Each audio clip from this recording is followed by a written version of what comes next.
The Silence, What It Is and How to Use It. By David V. Bush. Compiled and designed by Tabula Rasa Publishing Company in conjunction with CraftyCrayon.com 2005.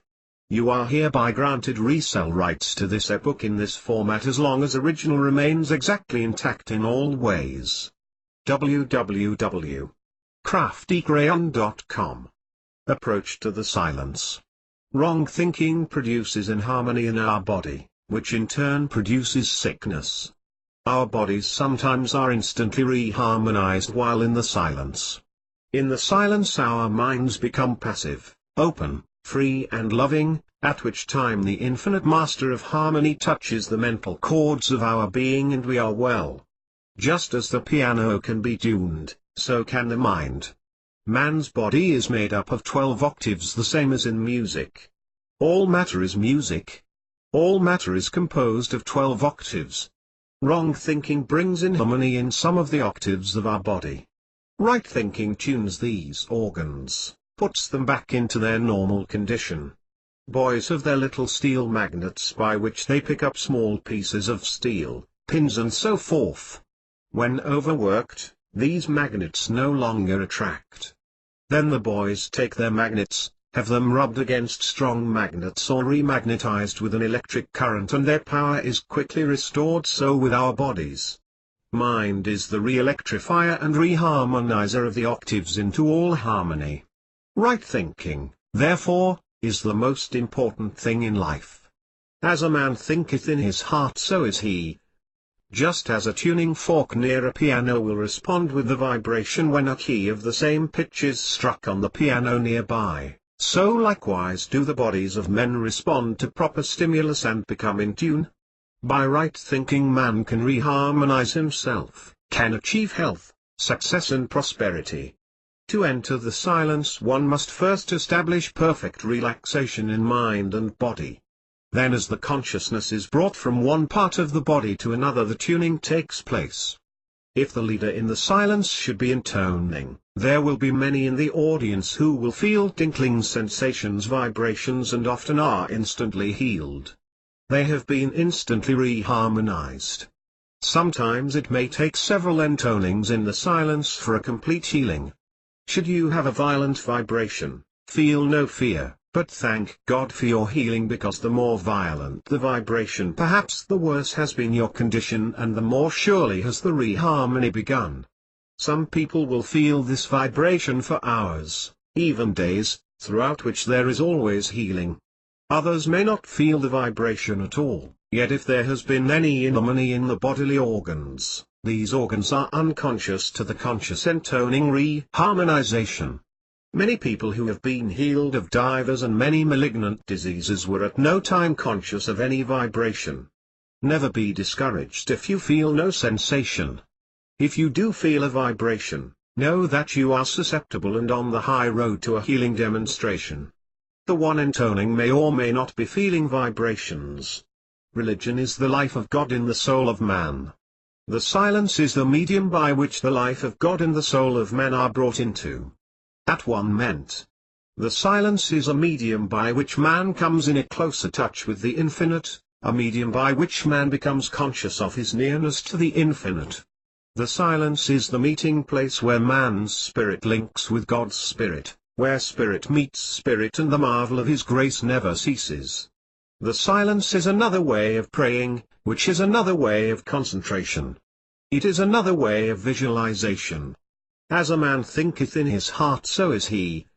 In the silence a man can by his thoughts change his life, his conditions, his environment, his all. By right thinking man becomes harmonious. A harmonious man in tune with the infinite is on the king's highway to health, success, abundance, prosperity, happiness, love and peace. By means of wrong thinking our minds are put out of harmony with the great infinite Spirit of God. As a man thinketh in his heart so is he.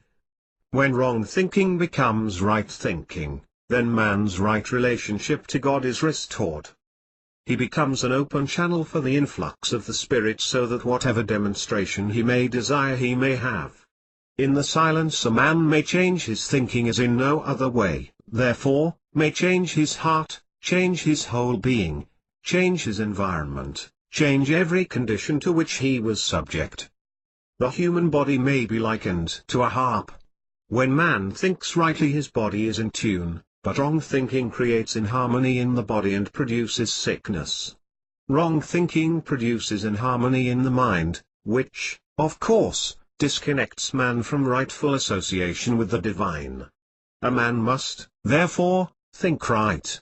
Yet, because of centuries of erroneous conception of God and of the world, man has been a negative instead of a positive being, and his unwisdom has reacted upon the present generation. We are mental sending and receiving stations. What we receive depends upon how we are thinking now. For success, health and happiness we must in the silent chambers of the soul change our thinking if we are holding negative or inharmonious thoughts. In the silence there is presented to man his greatest opportunity to change his thinking.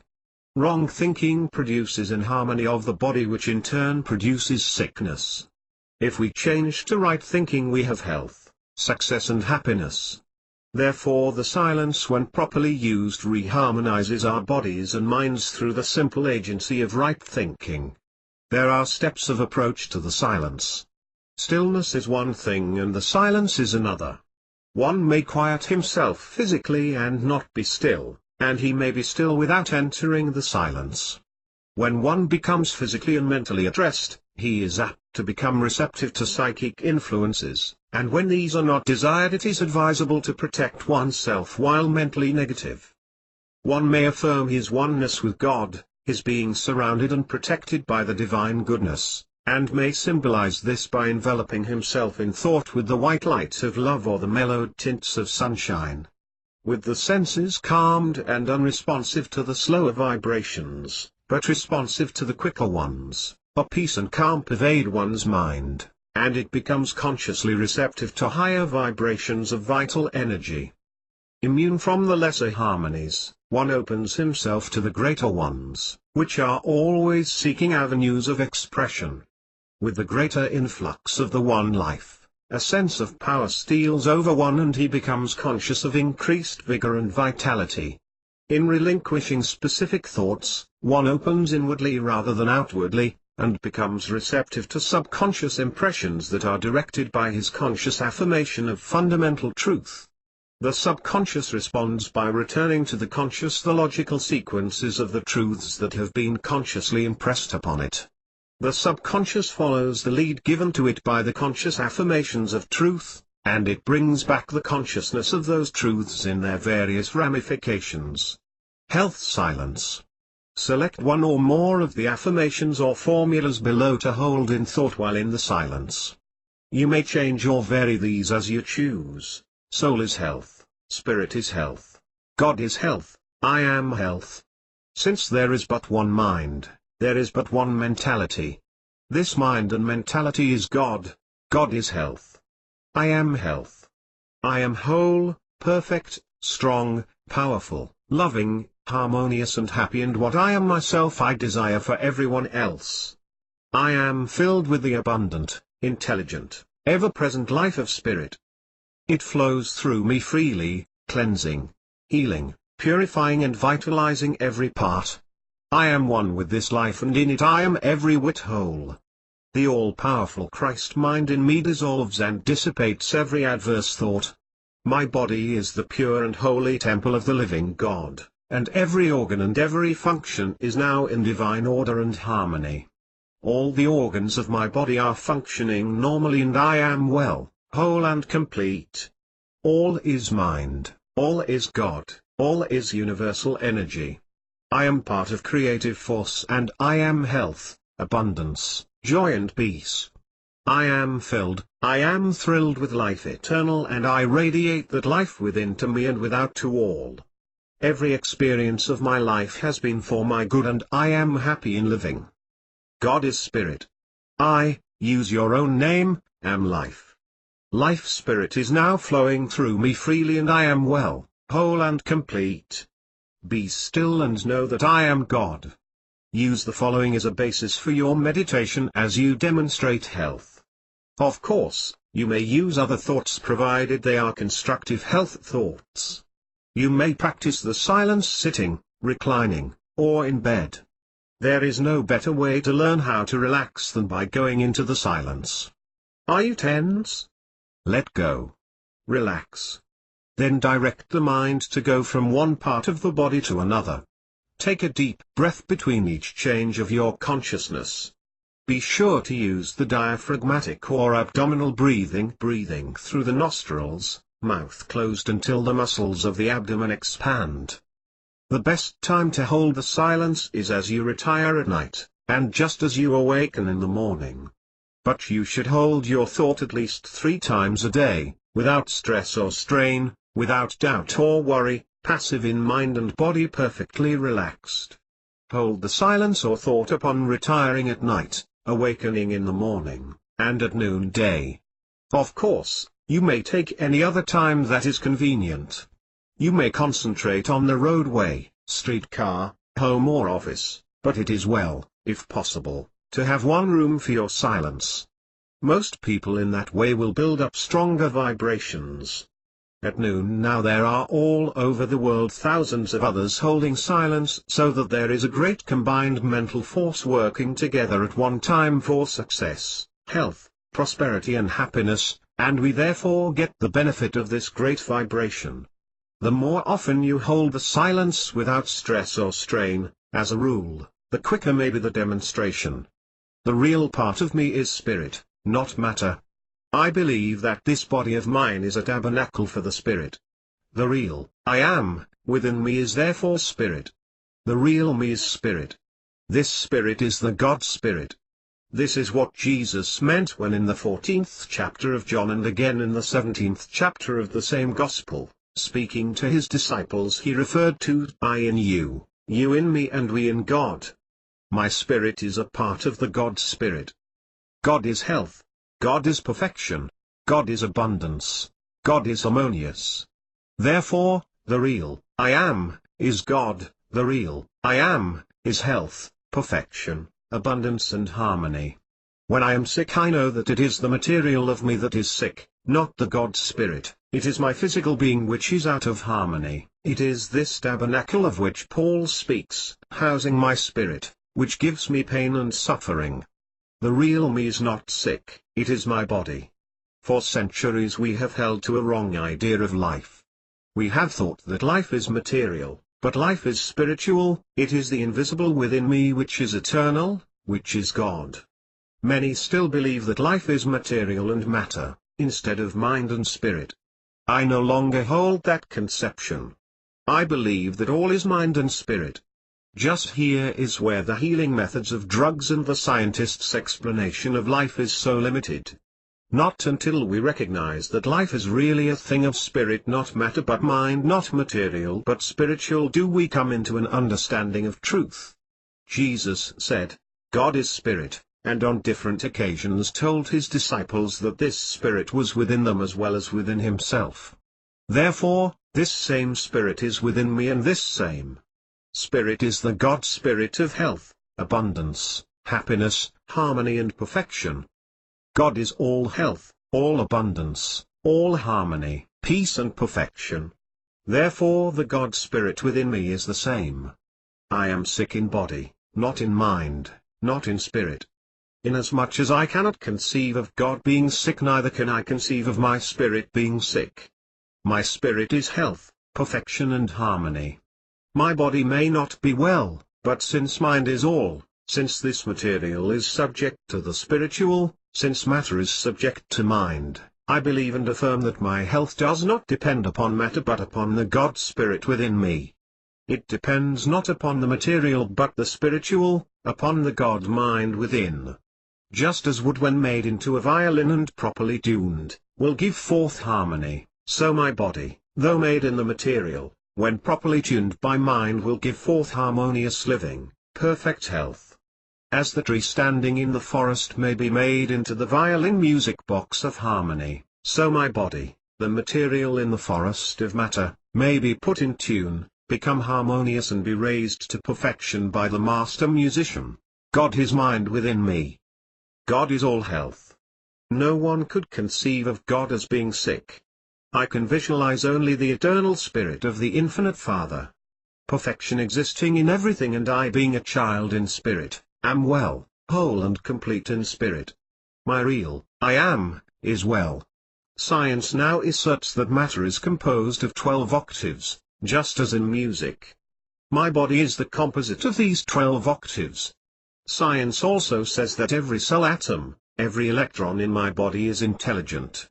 This spirit of mine is housed in the tabernacle of the body, which is composed of millions and millions of cells, all of which, having intelligence, respond in my body according to the way I think.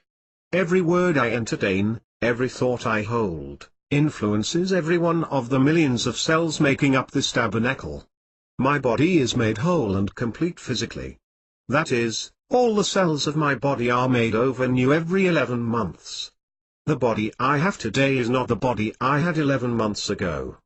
I get a new body every 11 months, and my body is today what my thinking was yesterday, the day before that, and the months before that.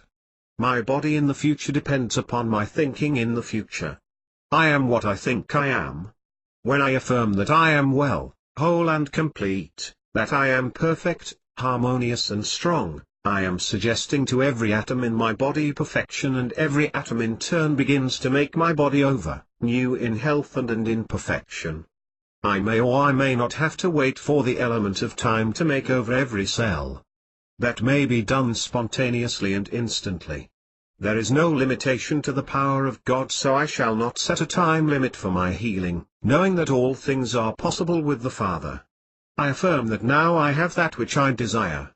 I know that now the spirit of divine health is surging through me, touching and reaching every atom of my body, and that now the God Spirit within me is perfect, and that Spirit makes my body perfect. Man is a spiritual being. Man expresses himself mentally and manifests himself physically. The one life animates all that exists. Harmony of existence depends upon the polarities of the three aspects of life.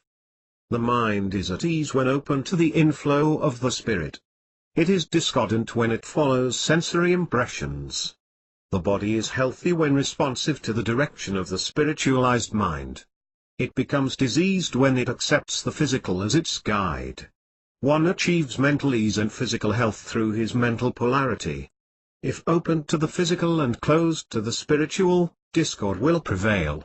If open to the spiritual and closed to the physical, he lives the one life, in mental ease and physical health. I open my mind to the inflow of the Spirit. I place my body under the control of my spiritualized mind. I feel the one life animate my mind and my body. I am a spiritual being. I am perfect health. Thought to hold in the silence for abundance. The universal abundant Spirit supplies all my needs. There is no want or limitation in the law. If, perchance, there should appear to be lack of, or need of, abundance in our lives, it is because of wrong thinking, not because there is a lack of abundance. Therefore, we should enter the silence with the profound faith and conviction that the world is filled with plenty, and that all our needs are most bountifully supplied. The mind should be saturated with the conviction that all life is filled with abundance, all space is overflowing with abundance, all living comes from an abundant source of supply. In a universe where this is true, there can be no want, no lack for you or yours, for me or mine. As you take your exercises this month, take the affirmation above. As you walk on the street to your office, or place of business, continue this thought. As you go about your daily duties in the home or workshop, let the mind be saturated with a spirit, a feeling and thinking of abundance. The opulence of the universal source of supply now meets all my needs. The abundant life-giving spirit of prosperity now leads and guides me into the paths of plenty, peace and power. My mind is filled with prosperous thoughts, my being is pulsating in abundant rhythm, my soul is uplifted and sustained by 1,000 thoughts of ever-present abundance, prosperity and opulence. As these thoughts are maintained and repeated again and again, absorbed and sunk deep into the subconscious mind, know that all of your needs are this minute supplied. Know that you could not ask for anything from the Universal Spirit Father, God, without that Spirit being most willing to supply, instantly, all your needs. The spirit and body are well, but the flesh is weak. Allow your flesh to be stimulated, and your body to respond by thoughts of abundance, prosperity and opulence. I am now rich in thought, rich in body and rich in spirit. I am now part of the abundant ever-present spirit of prosperity and opulence. All that I need is now mine, mine, mine. The universal abundant spirit supplies all my needs. Thought to hold in meditation in the silence for misfortunes, grief, mistakes, reverses, failure, sorrow, loss and disappointment. All is good. We are entering upon a new consciousness for the human race, a higher plane of mentality, and a greater development of the spiritual life. In spirit, of course, there is no wrong, no sorrow, no grief, no misfortune, no losses, no reverses. In short, all is perfection. The age in which we are living has not yet developed this spiritual understanding. We are still of the earthly, and we are still in that consciousness where the physical is affected by seeming misfortunes, reverses, sorrows, griefs, trouble, sickness, etc.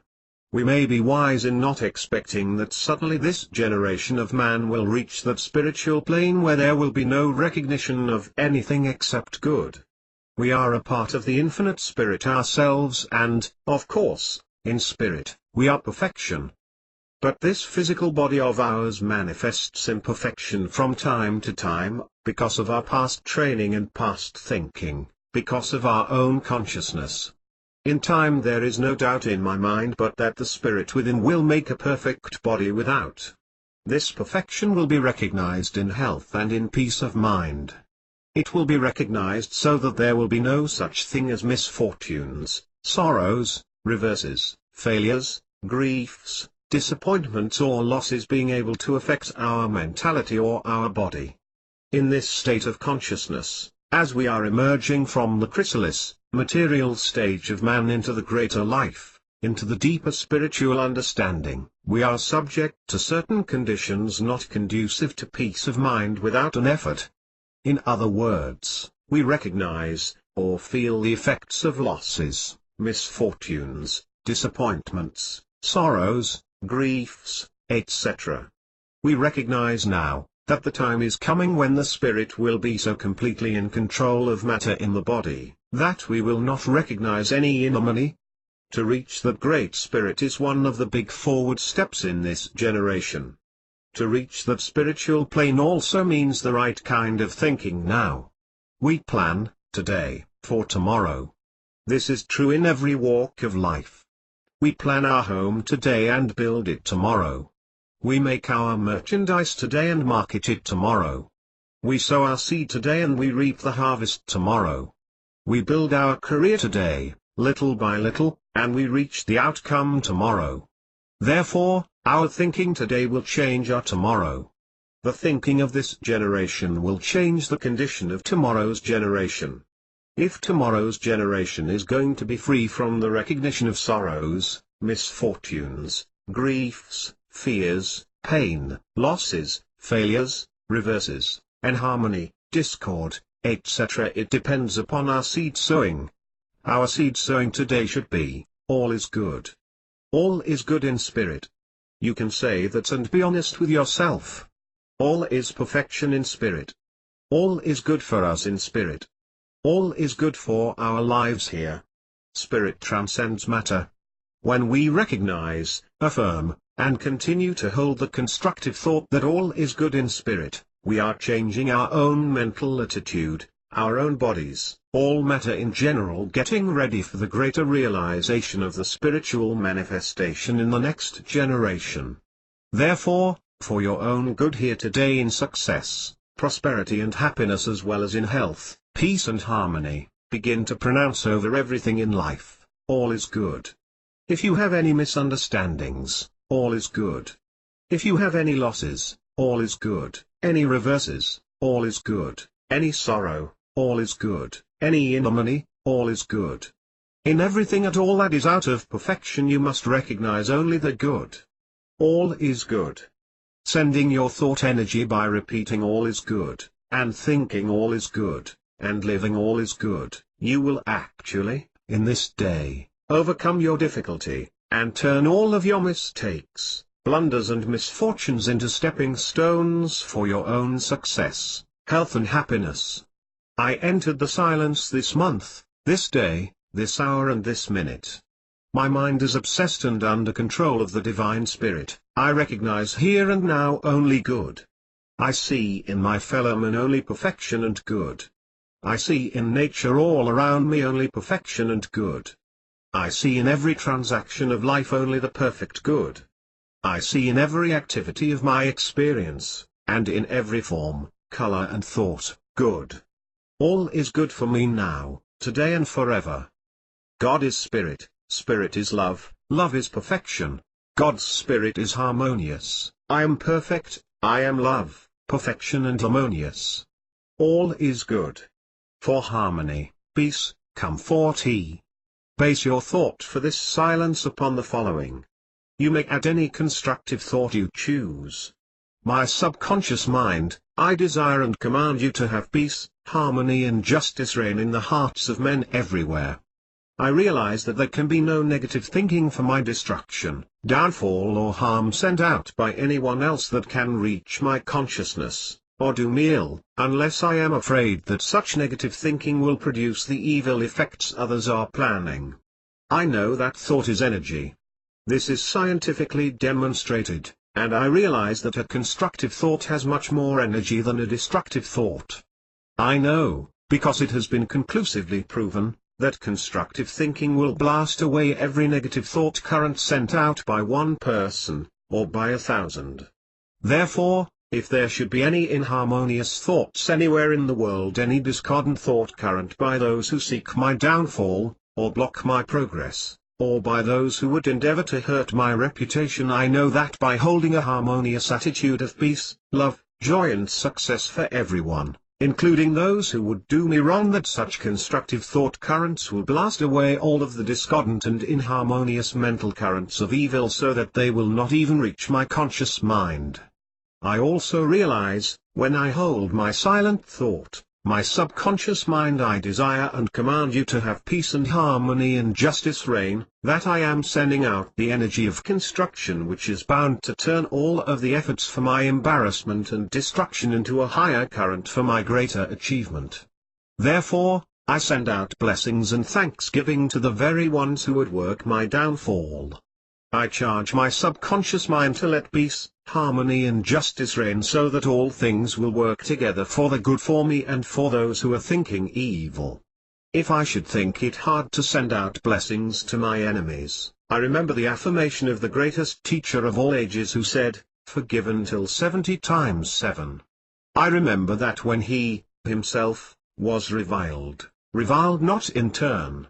I remember that when his merciless enemies had nailed him to the cross, had apparently crushed his fondest ambition, had scorned and reviled the kingdom of which he had spoken, and had tortured him as he hung on the cross, he uttered the immortal, lovable, constructive words which have rung throughout the centuries, and will continue to bless all mankind throughout eternity: "Father, forgive them, for they know not what they do." So those who would try to block my way, curb my progress or put thorns in my crown are doing so, not knowing what they are doing. Whatsoever a man soweth, that shall he also reap. Instead of hurting me, they are sowing weed seeds, which shall bring forth a harvest of weeds and tares in their own lives, and not in mine. I, therefore, do not wish them harm, nor think that they should feel the reaction. I do not have to concern myself about the negative people in the world, for the Lord takes care of them. I shall always think constructive thoughts, harmonious thoughts and loving thoughts. My subconscious mind, I desire and command you to have peace, harmony and justice reign, and know that all things are now working together for the good of my would-be enemies and for myself. I relax, here pause and wait, take time for meditation, here pause and rest relaxed, and I become happy in the silence, holding my thought of peace, harmony and justice reigning in the hearts of men everywhere, and, as I relax and wait, I feel my vibrations rise. I am resting at ease, in faith. Pause. I am perfectly calm and contented. Pause. I am sending out love, peace and harmonious thoughts, and, as they go, love, peace and harmony will come to me. These are now returning. They enter my being and uplift my soul. I am, therefore, sending out a strong current of spiritual blessings, with such a spirit of helpfulness, that I am getting back the same which I send out. My harvest shall be peace, love, joy, harmony, justice and contentment, because I am sowing the seed of love, peace, harmony, joy, contentment and justice into the great subconscious soil of the universe. My subconscious mind, I desire and command you to have peace, harmony and justice reign everywhere throughout the world. I wait, I rest, I am relaxed, I am at ease and filled with the spirit of harmony. I wait. I listen for the spirit within. I feel and hear the voice of infinite love sending back into my consciousness these thoughts which I send out. I know that my every constructive thought blasts away 1,000 destructive ones. Therefore, I think peace, joy, love, harmony and justice, and, as I utter these words slowly and prayerfully, I feel my vibration rising, I experience ease of mind and peace of soul. Harmony is now within and without. I realize that I cannot send out my affirmation of peace, love, joy and harmony without peace, love, joy and harmony coming back to me. I, therefore, send out my affirmation. My subconscious mind, I desire and command you to have peace, harmony and justice reign in the hearts of men wherever they may be. I wait and listen perfectly relaxed and at ease, and I feel the vibrations which I sent out coming back to me. I, therefore, know that no harm can befall my dwelling place. I know that whatever evil thoughts have been sent out for my destruction have been counterblasted, and that now everything is working for my good.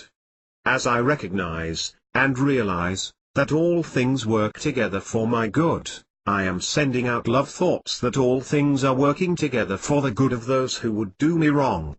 They know not what they do. They alone will have to reap the harvest of the weeds they are sowing.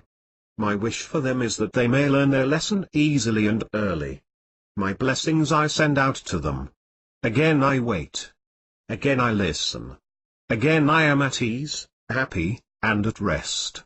Love and blessings, peace and harmony, I send out love and blessings, peace and harmony, come back. My subconscious mind, I desire and command you to have peace, harmony and justice reign. My blessings upon all mankind, my love to everyone. Thought to hold as a basis for this silence for success. I have faith and conviction in my ultimate success. I believe the scripture, my ways are not your ways, saith the Lord, neither are my thoughts your thoughts, for as the heavens are higher than the earth, so are my thoughts higher than your thoughts. I understand by this scripture that the thoughts of the infinite God are far above the understanding of finite me, that God's ways are higher than my ways. God moves in a mysterious way his wonders to perform.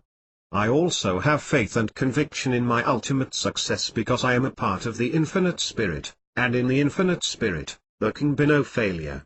I am harmonious, complete and successful in spirit in God. I may not see my success today, or I may feel as though I have accomplished little, but I know that all my efforts and energies, in the past, present and future, are working together for my good. Therefore, I shall hold the thought that my success has already been achieved. I am success, I have success now and forever. Therefore, I think only success, I talk only success, I believe only in success, I am demonstrating success, and I know that success is mine. The needed lessons I am having now, have had in the past, and may require in the future, are but necessary stepping stones to my greater success. The apparent delay of my greater success means that I am now demonstrating more success than I could otherwise have. Dreams that I have dreamed, visions that I have visualized, and the goal that I have mapped out, are all a part of my ultimate greater success. I have that now. I am successful now. As Moses went into the land of Midian, and spent 40 years of his life as a shepherd in the wilderness apparently with no future before him, which, however, was the great schooling necessary for his greater triumphant success in the future, so I may be, in my land of Midian, apparently, only a sheep herder, but in reality getting the necessary training for my greater and ultimate success. Therefore, I now rejoice in every experience I have, giving thanks for every apparent setback, and for every seeming blocking of my purposes and aspirations. I believe that my past experiences, as well as present happenings, are for my benefit, and that I could not have been the great success I am, and shall be, had not the discouragements of yesterday, the perplexities of today and the drawbacks of tomorrow come into my life.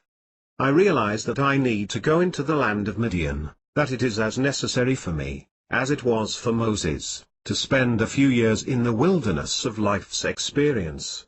I am happy to know that I am in such company as that of the great leader of his people, and rejoice in the thought that the Lord has called me to spend my time in the land of Midian, getting the necessary training for the greater things the Lord has in store for me.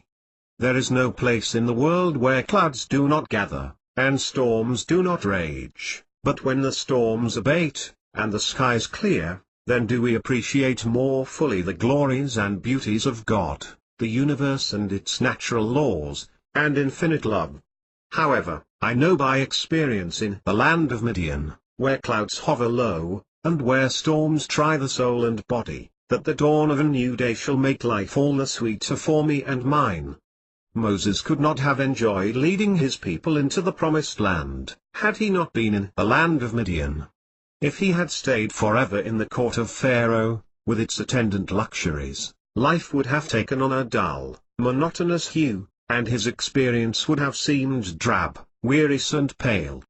I am glad for the privilege accorded me to be in the land of Midian for a short time. I know that, as did Moses, I shall enjoy my promised land all the more when my greater success shall have been well worked out by the hand of divinity. Faith and conviction in my ultimate greater success is stronger today than ever.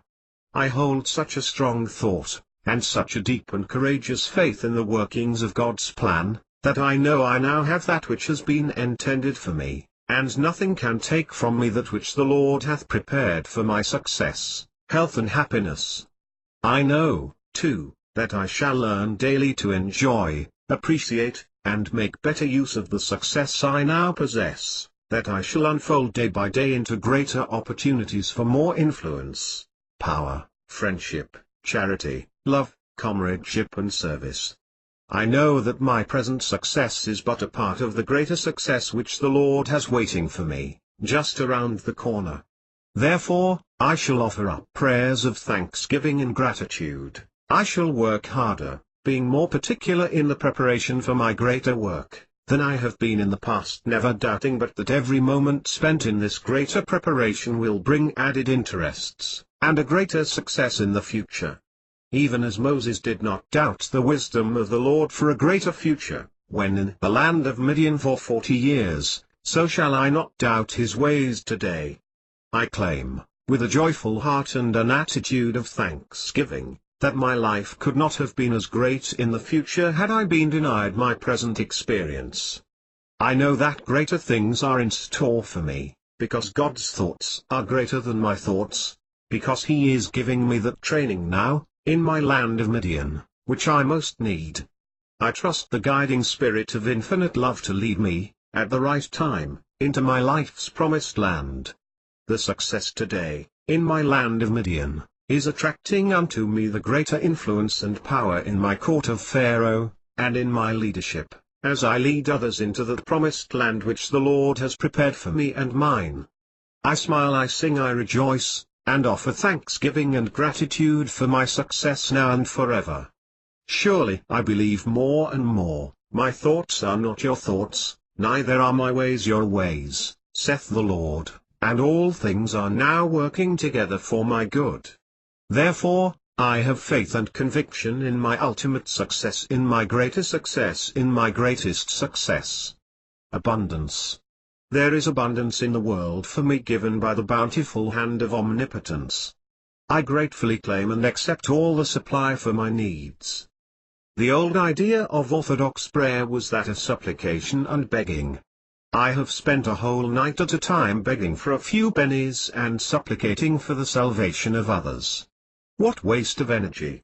Each time that we send up such a weak supplication as the attitude of a beggar, with the timid, frightful thoughts that only a beggar's mind can have, this condition of mind cross-circuits the power to bring into our lives the very things we most desire. When the beggar extends his hand for a copper, he knows that not everyone who passes is going to give him a coin. He, therefore, solicits more or less mechanically, with a mind not positive or sure. His hand is extended in timidity and weakness.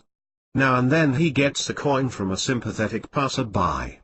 The same principle holds true for the man who prays in the old Orthodox fashion. He utters his petitions with doubts and misgivings, with timidity and wonderings.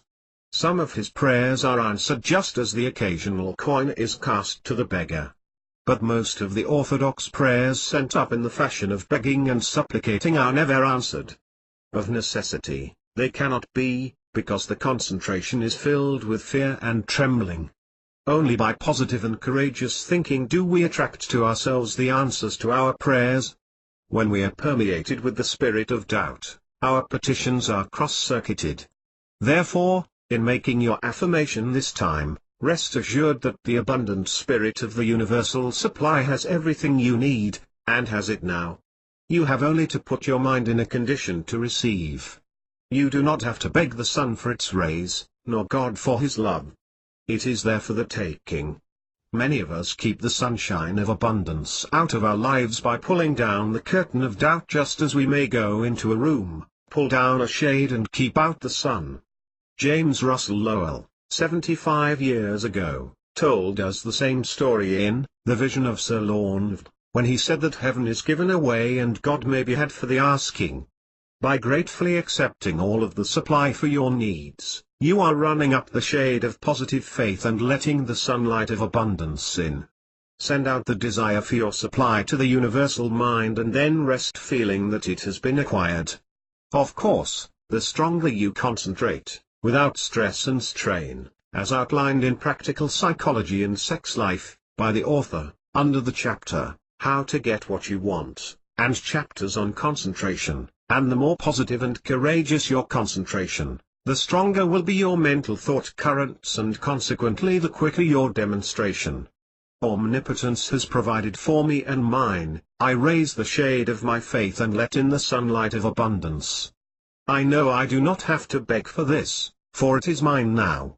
When first I saw the light of day, the bountiful Spirit of the Father made all preparations for my life's necessities and pleasures. They have been in the world since I was born. I now claim and accept my supply. From now on the Spirit goes before me, making easy and prosperous all my ways, and I have abundance for every need. From the bountiful hand of omnipotence I have abundant health, I have abundant love, I have abundant prosperity, I have abundant peace. My Father careth for the grass of the field and the birds of the air, and he careth for me. I realize it. Think it and live it now. Abundance for all my needs is mine, now and forever. Health, success, prosperity, universal peace and brotherhood. God made from one blood all the nations of the world. As I enter the silence this time, expecting to get health, success, prosperity and happiness, I am going to have my mind filled with the spirit of divine unity. Unity among the nations of the world, unity in abundance, unity in love, unity in prosperity, unity in health and unity in spirit. There can be no separation in spirit.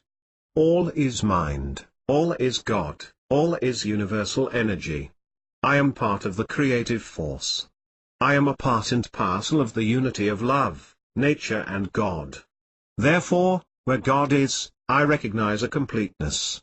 And I, being a part of God, a part of this Spirit, a part of the power with Him, am, therefore, at one with God and all thought. I am therefore at one with God and all spirit. Nothing can separate me from the love of God, but my own mental attitude. Nothing can separate me from abundance, happiness, success, prosperity and love, but my own wrong thinking. Love is dealt in the world in the Spirit of God and, therefore, recognizing this unity of love, I am a part of it and have perfect love, success, prosperity, abundance and health. The ocean is composed of water.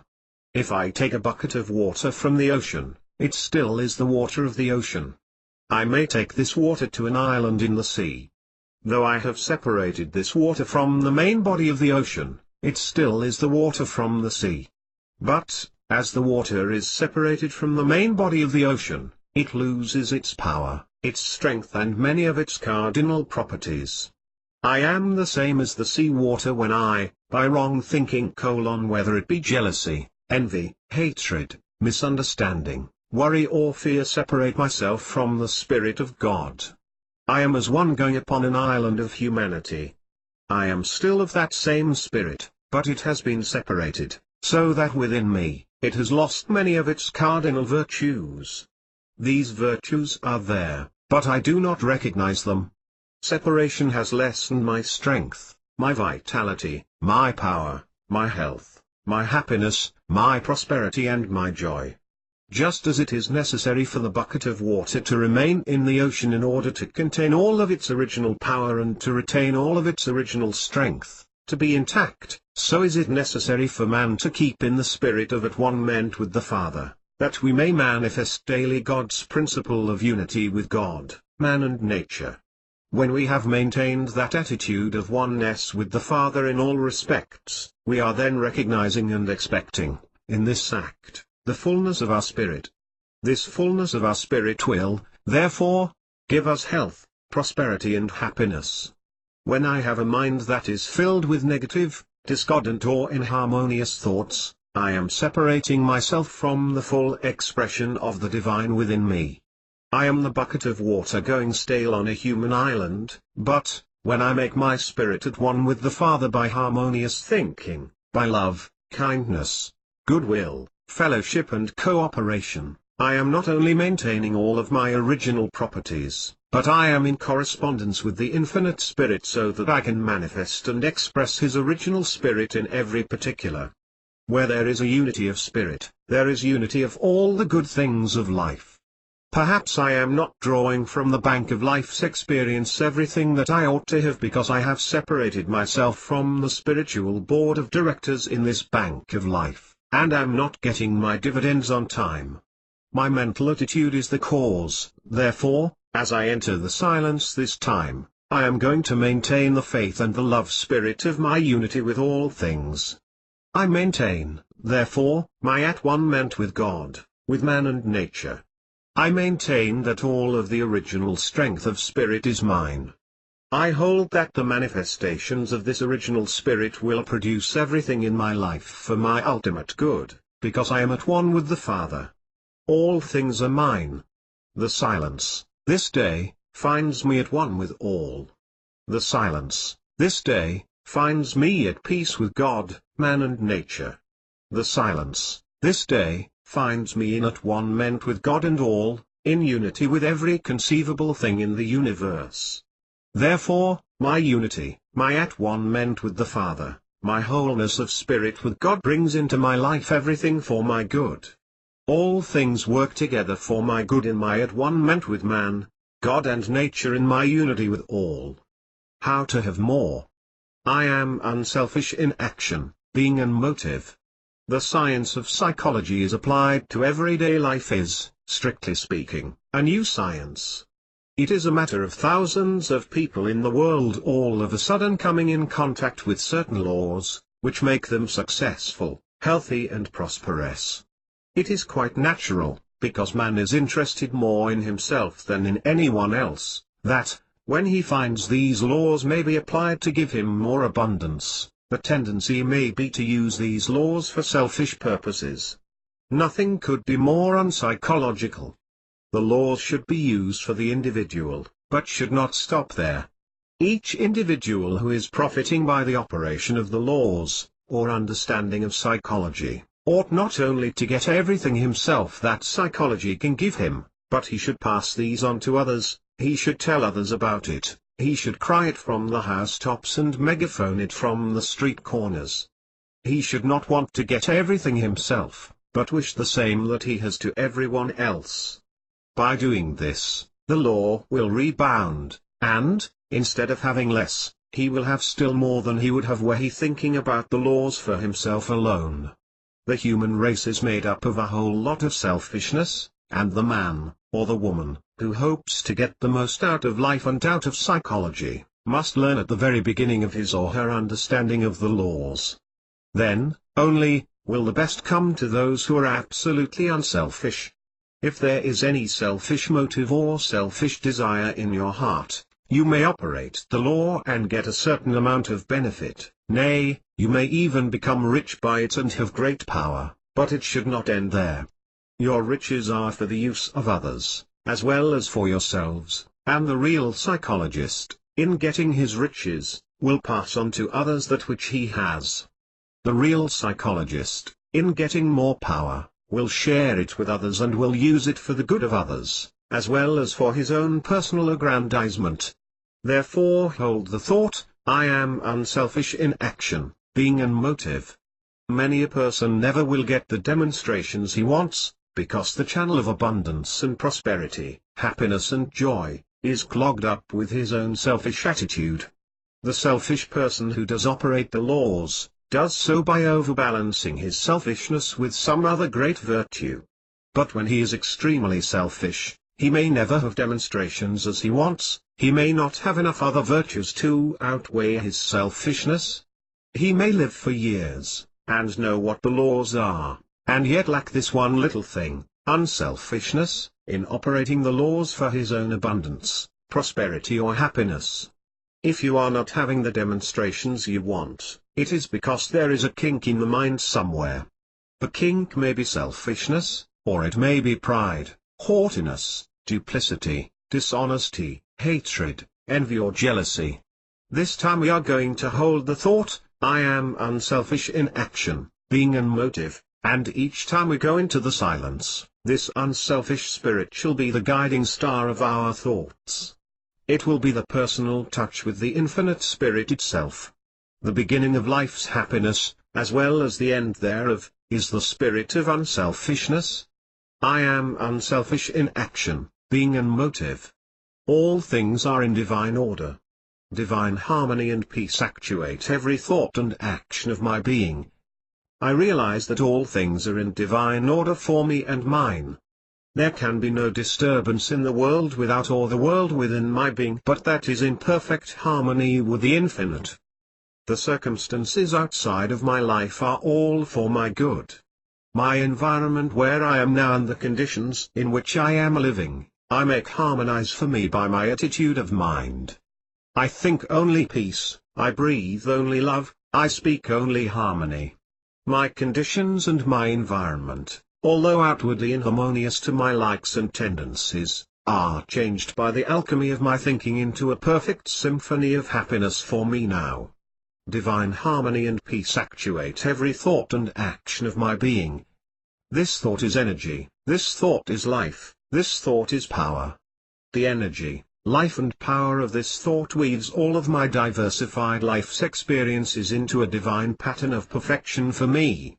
There can be no trouble, disappointments, sorrow, reverses, loss or discord but that shall be changed for my good when I think spirit and live the affirmation of today, namely, divine harmony and peace actuate every thought and action of my being. All things are in divine order. The spirit of divinity prompts my thinking. The divine within me actuates my actions. The God powers within, this minute are working all things together for my good. There can be no danger come nigh my dwelling for my body is the temple of the living God. Therefore, the God Spirit within me protects me from all harm, inspires me to high ideals, lifts me to heights of righteousness and fills my soul with love. Love for my circumstances, love for my present conditions, love for my environment, love for everyone in the world, love for all of the creation of God. Therefore I have no enemies, for I love all. I recognize no misfortunes, for the love energy within turns all misfortunes and sorrows into stepping stones for my greater advancement and achievement. The God energy within transforms all inharmonious conditions without into a perfect harmony within. The kingdom of God now reigns within me, and I am at ease, at peace and at one ment with all nature and God.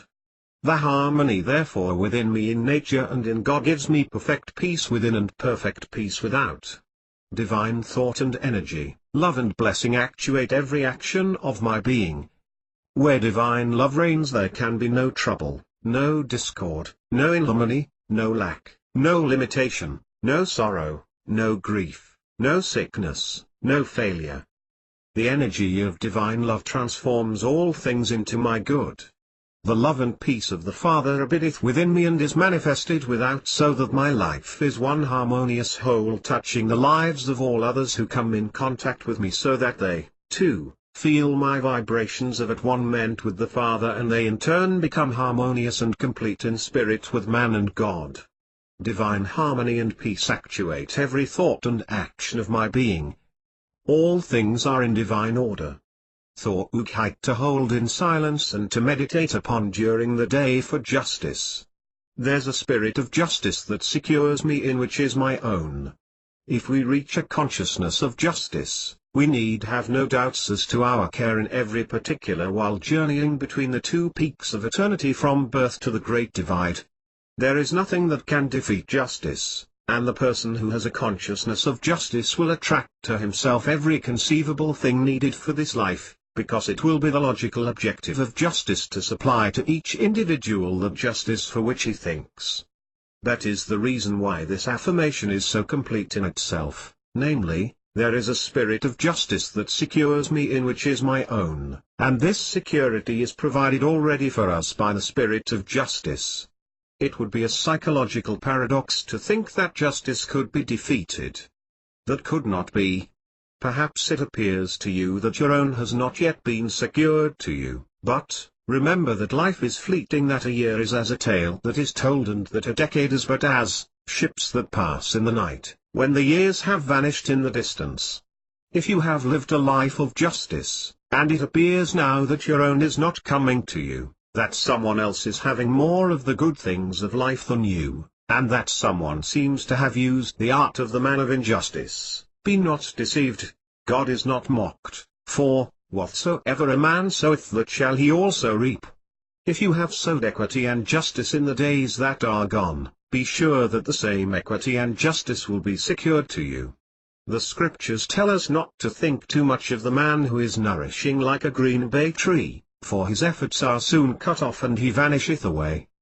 One who is astride the scales of justice, and who thinks that he can hold the balance, is gravely mistaken. He may have occupied his present position for many years, first putting his weight on one side and then on the other in an effort to keep his equilibrium.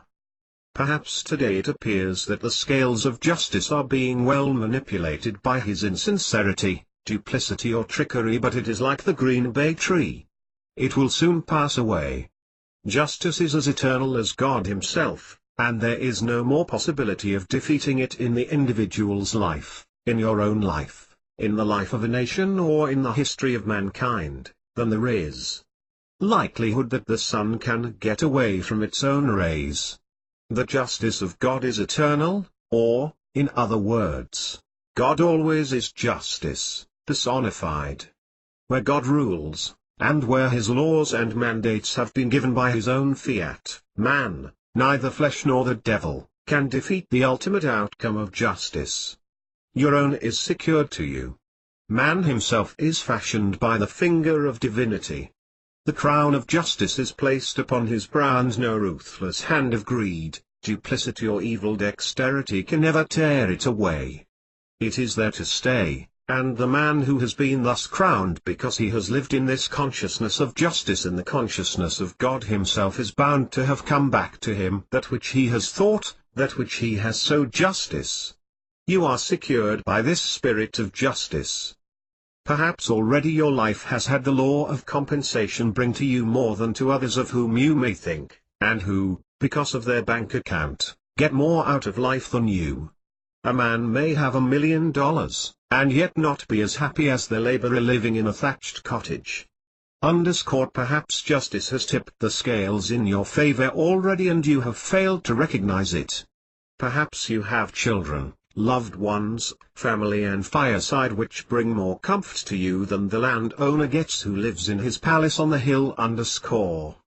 Half of life, or the joys of life, depend upon our ability to recognize and appreciate the blessings we already have. Therefore, in counting your blessings, or discounting your blessings, be sure that you use a moral standard, instead of a material standard, engaging whether justice has been meted out to you or not. The justice of the Eternal secures me. The spirit of justice secures me, in which is mine own. Believe it, think it, live it, claim it, and justice shall be yours. Exercises. Question: in practicing the silence, the mind seems to flutter all about and there is great nervous tension. What is wrong? Answer: lack of concentration.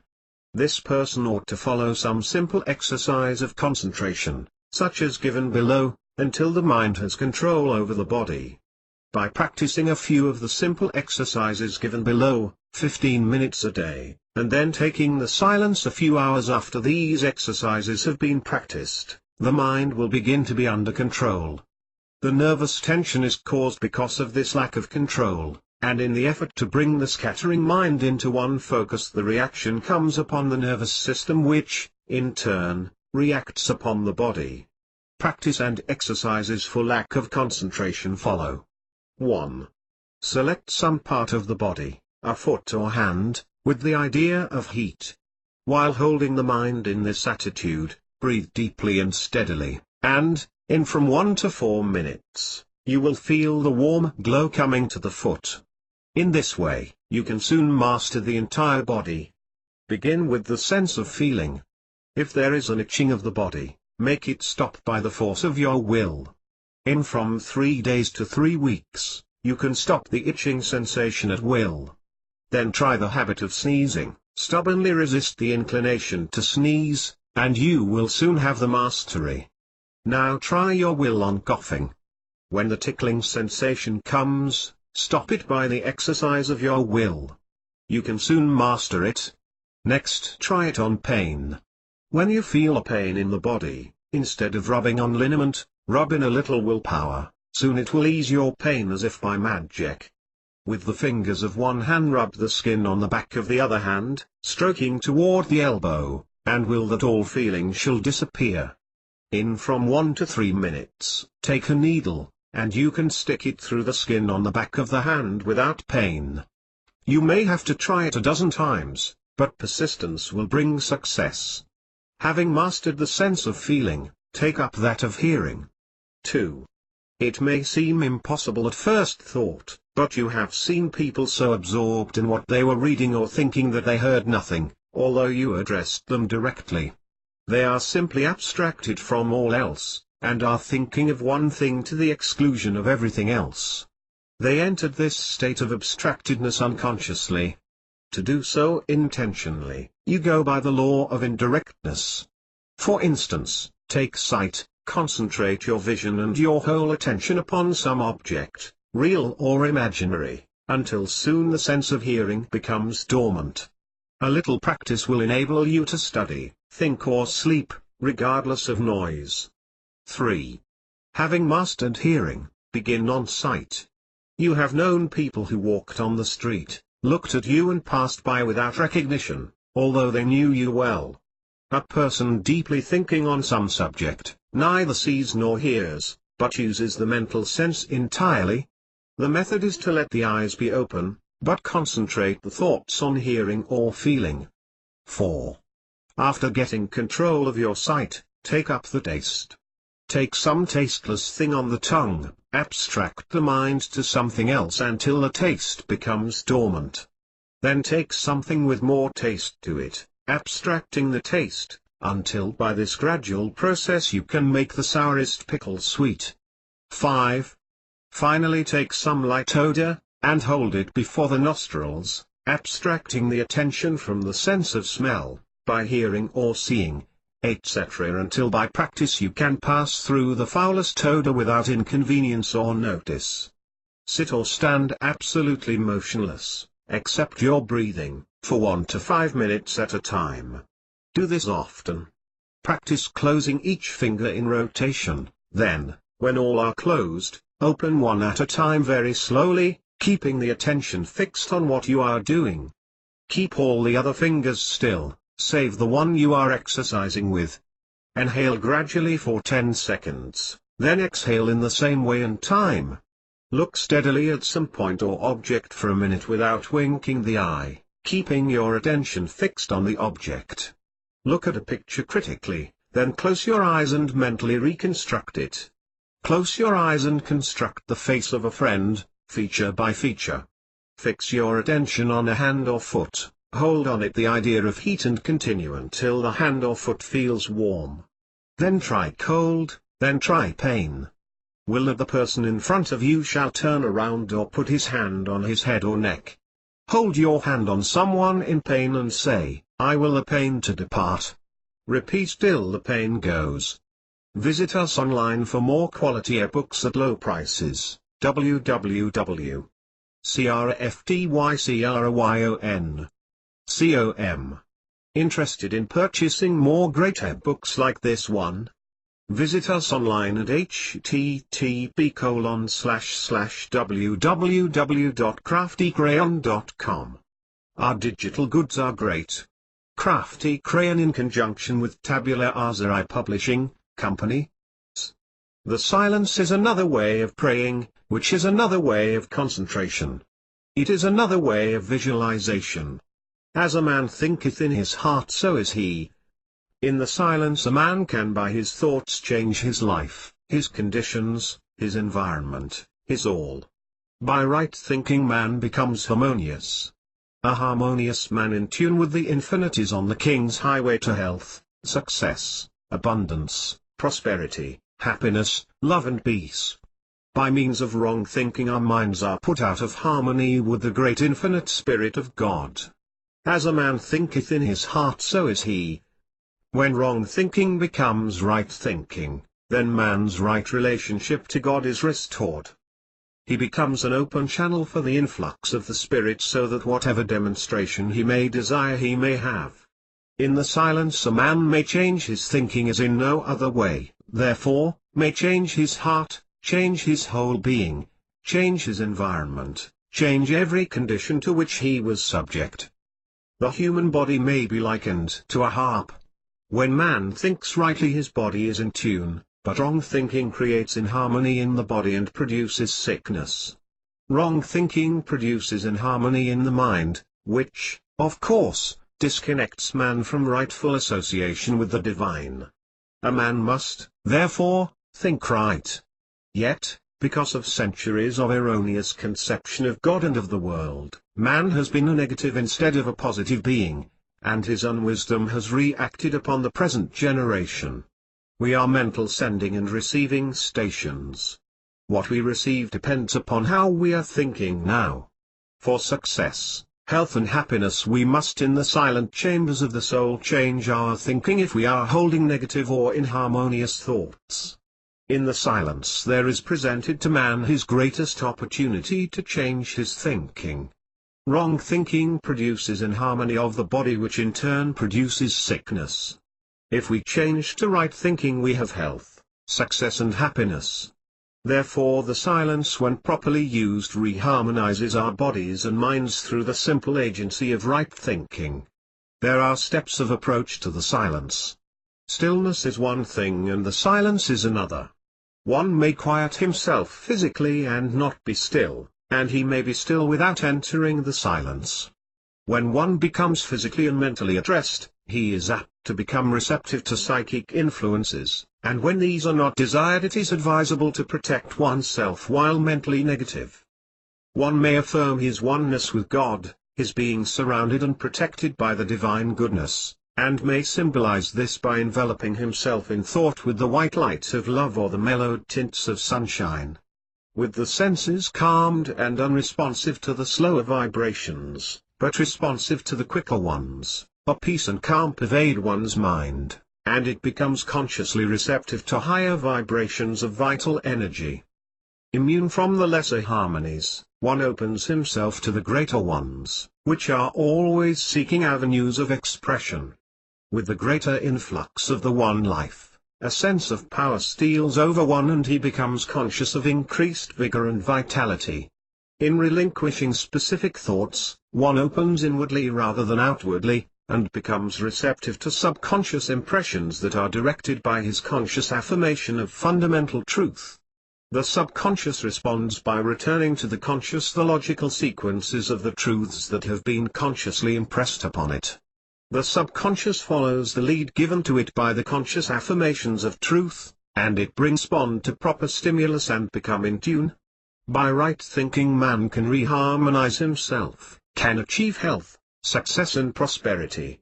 To enter the silence one must first establish perfect relaxation in mind and body. Then as the consciousness is brought from one part of the body to another the tuning takes place.